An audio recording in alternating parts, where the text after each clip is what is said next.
জীবনের প্রথমবার এনে ধরনের মই গাড়ি দেখা পাইছো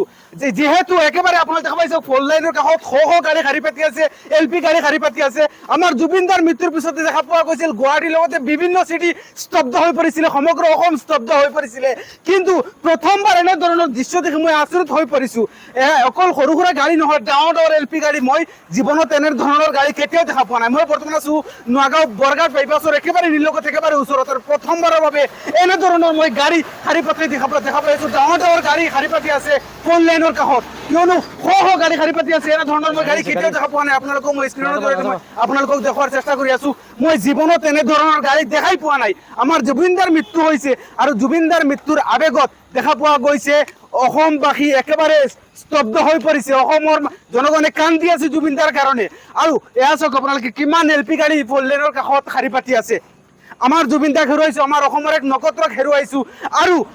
আমাৰ হিমন্ত বিশ্ব শৰ্মা ছাৰে কৈছে অহা 50 বছৰতো জুবিনদাৰ জন্ম নহয় মই কৈছো অহা জন্মত কেতিয়াও আমাৰ জুবিনদাৰ নিচিনা আৰু এজন জুবিনদা আমি নাপাওঁ জুবিনদা আমাৰ মাজে আমাৰ অমূল্য ৰতন অমূল্য সম্পদ আৰু আপোনালোকে কমতে জয় জুবিনদা বুলি লিখি দিয়ক আৰু মই আজি পৰিৱেশ মই বৰ্তমান জুবিনদাৰ সমাধিস্থললৈ গৈ আছো সোণাপুৰলৈ আৰু এই দৃশ্য দেখি মই ৰৈ ৰাখিব নোৱাৰিলো মই অসমবাসীক দেখুৱাব বিচাৰিছো এয়া চাওক আমাৰ জুবিনদাৰ প্ৰতি মৰম অকল সাধাৰণ জনসাধাৰণ প্ৰত্যেকজন মানুহে আমাৰ জুবিনদাক ভাল পায় আৰু এইখিনি আপোনালোকে দৃশ্য আপোনালোকে দেখি হয়তো হতবাক হৈ পৰিছে আপোনালোকে ভিডিঅ'টো শ্বেয়াৰ কৰি দিয়ক আৰু কমেণ্টত আপোনালোকে জয় জুবিনদা বুলি লিখি দিয়ক।